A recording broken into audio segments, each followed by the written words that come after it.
Good day, I'm Stephen McHugh, and this is your JIS News for Tuesday, March 15, 2022. Commissioner of Police Major General Anthony Anderson says law enforcement agencies will be intensifying their partnerships and coordinated operations to seize the unexplained wealth of criminals. He says the forfeiture of proceeds of crime is critical to permanently dismantling criminal organizations. The commissioner was speaking at a digital press conference recently held in partnership with the Financial Investigations Division, Jamaica Customs Agency, and the major organized crime and anti-corruption agency, MOCA. Through the collaborative efforts of the police working with the FID, Customs and MOCA, you will see more assets seized. You will see criminals forfeiting their ill-gotten gains.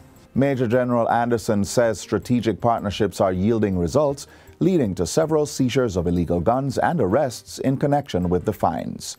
The police commissioner is encouraging Jamaicans to support the work of the law enforcement groups by providing information that will lead to arrests, charges, and seizures. We all can improve collaboration, and if you see something, say something. If you know something, share it. Criminals thrive when good people make the decision to do nothing. So we are going after the money, but we feel free to direct us as to where to find it.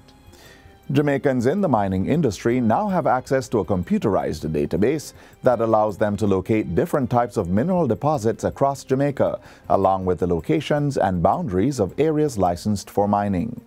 This after the Mines and Geology Division of the Ministry of Transport and Mining officially launched the Jamaica Miningcadastry, JIS, on Friday. The Miningcadastry will also allow users to identify the location of housing, roads, upcoming developments, and protected areas bordering mined and unmined deposits. It will also help artisan miners, quarry operators, geologists, mining investors, and government agencies better manage the status and performance of mining license applications. Portfolio Minister Audley Shaw says strong partnership is what has made the project a reality, adding that it is timely and augurs well for the country's path to economic recovery. This tool has come at a time when the need for investments is increased significantly, which is pivotal to realizing growth and development and wealth creation in Jamaica, especially as we work to recover from the impacts of the COVID-19 pandemic. Funding for JIS was provided by the European Union under the ACP EU Development Minerals Program. The Transport Authority has approved the issuance of 45 new route taxi licenses for the Port Antonio to Buff Bay route. This will add 225 seats along that corridor. The move follows consultation with stakeholders in the northern region and extensive research which showed there are inadequate seats to serve the Portland community. Operators who wish to obtain licenses for these routes should contact the Port Antonio Eastern Taxi Association, the Rural Taxi Association, or the Portland Taxi Association to submit their applications. The authority's operations team will be monitoring the situation, and an assessment will be conducted over the next few months to determine the effectiveness of these additional routes. In a release, Managing Director of the Transport Authority, Willard Hilton, says the authority is committed to fulfilling its responsibilities to the public, one of which is to ensure the availability of adequate and legal public transportation. Businesses and entrepreneurs are being encouraged to continue the use of digital platforms to remain competitive in an increasingly digitized world. Minister of Industry, Investment and Commerce, Senator Aubin Hill, says significant momentum was gained in this area during the global pandemic. I commend the practitioners for rising to the challenge to serve digitally many consumers, and I urge businesses to continue to use these digital service portals.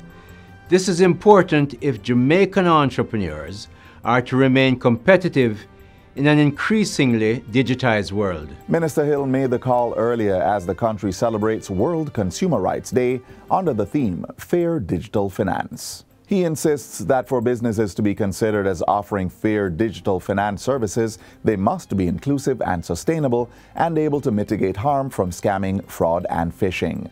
Minister Hill adds that operators within the digital finance services sector must ensure consumer data is private, safeguarded, and protected, and these operators must be responsive and responsible. And finally, Culture Minister Olivia Grange has officially unveiled a $3 million monument to memorialize the life of Violet Aunt V. Moss Brown.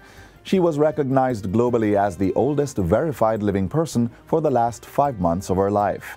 The bust was unveiled in her hometown of Duanvale in Trelawney on the anniversary of her birth last Thursday and follows the unveiling of a storyboard at her home last year. Minister Grange says the historic life of the supercentenarian brought worldwide recognition to her small district in a valley in the Cockpit country. We must recognize that she achieved global recognition when, through the grace and love of God, she was able to accomplish that record as a global supercentenarian and bring additional fame to her community, her parish, and country.